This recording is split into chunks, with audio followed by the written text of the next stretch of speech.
پتافی صاحب یہ آپ نئے ہرمز والی مسٹری ذرا سالو کریں لوگوں کے لیے. جی بہت بہت شکریہ مبشر لقمان صاحب. میرے خیال میں سب سے پہلی بات یہ ہوئی کہ اعلان کر دیا تھا انہوں نے لبنان کے معاملے کے بعد کہ کھل گئی ہے, لیکن اس کے بعد جو ہے کیونکہ امریکہ نے کہا کہ ہم اپنی بلاکیڈ نہیں ختم کر رہے ایران کی, تو اس کی وجہ سے انہوں نے دوبارہ کہا کہ آرمی نے اس کو کنٹرول کر لیا ہے اور اب ہم دوبارہ بند کر رہے ہیں. یعنی پہلی باری انہوں نے امریکہ کو سیریس لے لیا. جی انہوں نے لیا, لیکن اس کی کہانی یہ ہے کہ پھر بھی انہوں نے ڈی کانفلکشن کی جو لائنز ہوتی ہیں نا, جہاں جہاں پہ انہوں نے بارودی سرنگیں بچھائی تھی اس کا نقشہ دے دیا.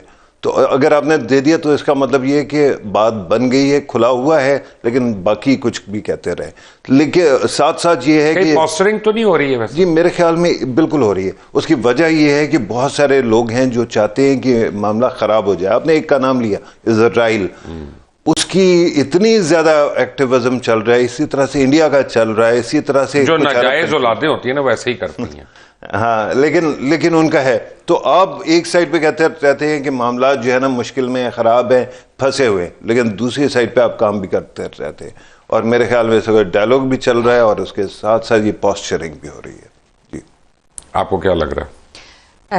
مبشر صاحب بہت شکریہ آپ کا. میرا خیال ہے کہ ایک سفارتی زبان ہوتی ہے, ایک نشریاتی زبان ہوتی ہے, اور سفارتی زبان جو ہے وہ اس کے تحت اس وقت مذاکرات بیک گراؤنڈ پہ بھی اور ہر ملک میں پھر کے بھی جاری ہیں, اور جو باقی جو پریشر ٹیکٹکس ہیں وہ اپنی جگہ ہوتے ہیں. آپ کو پتہ ہے کہ جنگ میں ایک اہم جزو ہوتا ہے کہ کس طرح سے جو ہے وہ پریشر اپنے مخالف کے اوپر برقرار رکھنا ہے اپنی شرائط منوانے کے لیے. تو ایک دن اب نئے ہرمز کھلنے کا بیان ہے, دوسرے دن بند ہونے کا بیان ہے. تو جہاں کہیں لگتا ہے, مجھے یہ لگ رہا ہے کہ مذاکرات جو ہے وہ اب جس نہج پر پہنچ چکے ہیں, وہاں سے دونوں ملکوں کا بیک سٹیپ پہ جانا جو ہے وہ دونوں کے نقصان میں ہے, بلکہ پورے خطے کے نقصان میں ہے.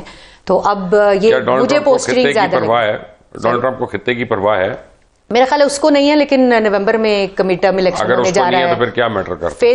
فیس سیونگ جو ہے وہ بہت وہ خطہ نہیں, وہ اپنی ڈومیسٹک پالیٹکس کی جی پرواہ سر, فیس سیونگ اس وقت ان کو ضرورت ہے. نومبر خاص طور پہ ہم دیکھیں آگے انہوں نے کرنا ہے, اور اندر سے جو مخالفت ہے بہت بڑا فیکٹر ہے. لیکن یہ ہے کہ کیوں وہ ڈائلاگ کر رہا ہے, اس کی وجہ یہ ہے کہ جتنے ملٹری ٹارگٹ سے وہ تو غائب ہو گئے نا, ختم کر دیا انہوں نے. اب رہ گئے سویلین ٹارگٹس. اگر وہ کرتے ہیں تو ایسکلیشن ہو جائے گی. اس کے بعد جو ہے مڈل ایسٹ آ جائے گا اس کے اندر. دوسری سائڈ پہ کم از کم 22% سیولین ٹارگٹس ہٹ ہوئے. جی وہ ہوا ہوگا, لیکن بائی ایکسیڈنٹ ہوا, کالج ہوا ہے, ہاسپٹلز ہوئے ہیں, اسکول بھی ہوا نا پہلے. لیکن ابھی یہ ہے کہ اب ان کے پاس اور ٹارگٹ ہی نہیں ہے. اگر آپ نے کرنا ہے تو اس کا مطلب یہ ہے کہ you'll have to commit to the ground invasion. اگر وہ آپ نے کر لی تو پھر آپ کویگمائر میں پھنس گئے. آپ 20 سال کے لیے یہیں بیٹھے ہیں, جو کہ اسرائیل چاہتا ہے لیکن امریکہ نہیں چاہتا.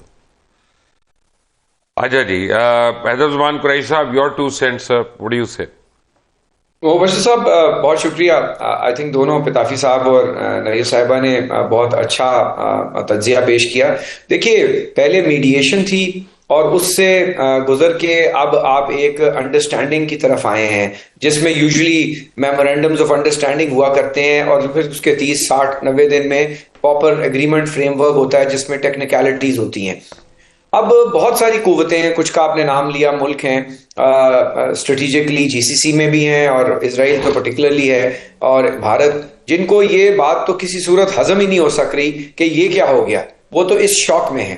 اب یہ جو ہے چھیڑ چھاڑی, واشنگٹن پہ پریشر, اس کو سیبوٹاج کرنے کی کوششیں ہوں گی. اور بہت اچھا کام کیا ہمارے آرمی چیف اور پرائم منسٹر, ہمارے ڈپلومیٹک کور اور اسحاق ڈار صاحب, اور پاکستان کی جتنی بھی قیادت ہے, سول ملٹری, سب نے یونیسن ہو کے. And I think secrecy was the only element جس نے پلے آؤٹ کر کے اس کو یہاں تک پہنچایا ہے. اور آگے بھی جو آپ نے اندیہ دیا ہے, اس بات کا قوی امکان ہے کہ ایران کے بعد آرمی چیف جو ہیں امریکہ جائیں اور ان چیزوں کو ٹائی اپ کریں, اور جو ٹیکنیکلٹیز ہیں وہ ڈرافٹس ایکسچینج ہو چکے ہوئے ہیں, اس کے تیا پانچا ہو رہا ہوگا. تو یہ منڈے یا ٹیوزڈے تک اس بات کا کبھی امکان ہے کہ we will have something in writing and there will be a photo آپ. ہیونگ سیڈ دیٹ, اس کو سیبوٹاج کرنے کی جو کوششیں ہیں وہ جاری رہیں گی. یہ ایکسپیکٹ کرنا کہ اس کے اندر تبدیلی نہیں ہوگی. Lebanon, Israel cease fire may not hold on.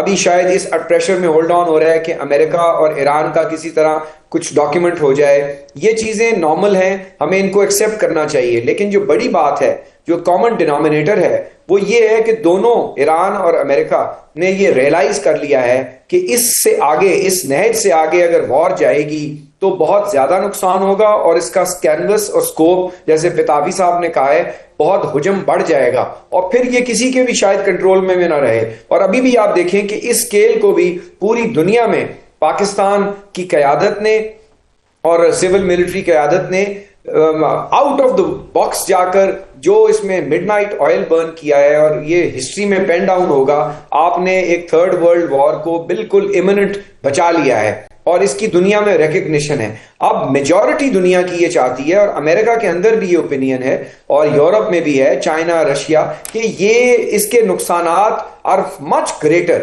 اب لیوریج جو ہے یقیناً ایران کہ اگر وہ ہارموز کھولتا ہے اور امریکہ باہر بلاکیڈ رکھتا ہے, تو یہ جب تک دونوں ان لائن نہیں ہوں گے معاملات دنیا کے تو نہیں چلیں گے. بلاکیڈ کا کوئی فائدہ نہیں ہے, جب بلاکیڈ تھا بھی تب بھی چائنیز شپس جو تھے, یہ سارا ایفرٹ ہو رہا ہے, اور ایرانین شپس وہاں سے نکلے تھے, اور وہ ہاتھ لا کے ان کو نکلے تو کچھ نہیں کر سکے تھے جب پیک پہ تھا بلاکیڈ. ایسی کوئی بات نہیں. اب اس کی ڈی مائننگ ہونی ہے. IRGC نے جو ٹول کا سسٹم رکھا ہوا ہے وہ اسی کوریڈور سے شپس نکلیں گی, اس کے انہوں نے میپس بھی شیئر کیے. جب تک ڈی مائننگ نہیں ہوتی, فرانس کرتا ہے, UK کرتا ہے, تو یہ بات ہے. لیکن میں سمجھتا ہوں اس بات کے قوی امکانات ہیں, فورن میڈیا اور جو اندر کی خبریں ہیں, کہ منڈے یا ٹیوزڈے کو we will certainly have an understanding. آپ اس کو ایگریمنٹ کہہ لیں, آپ اس کو فریم ورک کہہ لیں, بٹ جو میڈیشن ہے اس کی کلمینیشن ہے. بہت ساری چیزیں behind the scene tie up ہو گئی ہیں, اور صرف اس اناؤنسمنٹ کا ہی کہ ہارموز کھل رہا ہے, یہ چیزیں پریشر آ رہے ہیں کہ اس کو نہ چلنے دیا جائے, سیبوٹاج کیا جائے. اب دیکھیں نا قریشی صاحب, میں بریک تو لینی ہے لیکن اس سے پہلے میں راہ نہیں جاتا. میں آپ کو پتا ہے نا, میں کہتا ہوں جان جائے جملہ نہ جائے. جو جملہ آ گیا تو آپ کا کمال ہے, آپ خرا سچ کا جملہ بول دیتے. آپ کی پارٹی نے جو کراچی کو دھیڑ کے رکھا ہوا, اگر آپ لوگوں نے 2 آنے کا کام کیا ہوتا تو ایسا کم از کم $100 بلین کی انویسٹمنٹ تو کراچی پورٹ پہ آ جاتی ہے. نہیں, یہ نہیں آئی تو آپ لوگ ذمہ دار ہیں. پتافی صاحب, یہ آپ نئے ہرمس والی مسٹری ذرا سالو کریں لوگوں کے لیے. جی بہت بہت شکریہ مبشر لقمان صاحب. میرے خیال میں سب سے پہلی بات یہ ہوئی کہ اعلان کر دیا تھا انہوں نے لبنان کے معاملے کے بعد کہ کھل گئی ہے, لیکن اس کے بعد جو ہے کیونکہ امریکہ نے کہا کہ ہم اپنی بلاکیڈ نہیں ختم کر رہے ایران کی, تو اس کی وجہ سے انہوں نے دوبارہ کہا کہ آرمی نے اس کو کنٹرول کر لیا ہے اور اب ہم دوبارہ بند کر رہے ہیں. یعنی پہلی باری انہوں نے امریکہ کو سیریس لے لیا. جی انہوں نے لیا, لیکن اس کی کہانی یہ ہے کہ پھر بھی انہوں نے ڈی کانفلکشن کی جو لائنز ہوتی ہیں نا, جہاں جہاں پہ انہوں نے بارودی سرنگیں بچھائی تھی اس کا نقشہ دے دیا. تو اگر آپ نے دے دیا تو اس کا مطلب یہ ہے کہ بات بن گئی ہے, کھلا ہوا ہے, لیکن باقی کچھ بھی کہتے رہے. لیکن ساتھ ساتھ یہ ہے کہ پوسٹرنگ تو نہیں ہو رہی ہے ویسے. جی میرے خیال میں بالکل ہو رہی ہے. اس کی وجہ یہ ہے کہ بہت سارے لوگ ہیں جو چاہتے ہیں کہ معاملہ خراب ہو جائے. آپ نے ایک کا نام لیا, اسرائیل, اس کی اتنی زیادہ ایکٹیوزم چل رہا ہے, اسی طرح سے انڈیا کا چل رہا ہے, اسی طرح سے جو ناجائز اولادیں ہوتی ہیں نا ویسے ہی کرتی ہیں. ہاں لیکن ان کا ہے. تو آپ ایک سائڈ پہ کہتے رہتے ہیں کہ معاملات جو ہے نا مشکل میں خراب ہیں, پھنسے ہوئے, لیکن دوسری سائڈ پہ آپ کام بھی کرتے رہتے ہیں. اور میرے خیال میں ڈائلاگ بھی چل رہا ہے اور اس کے ساتھ ساتھ یہ پوسچرنگ بھی ہو رہی ہے.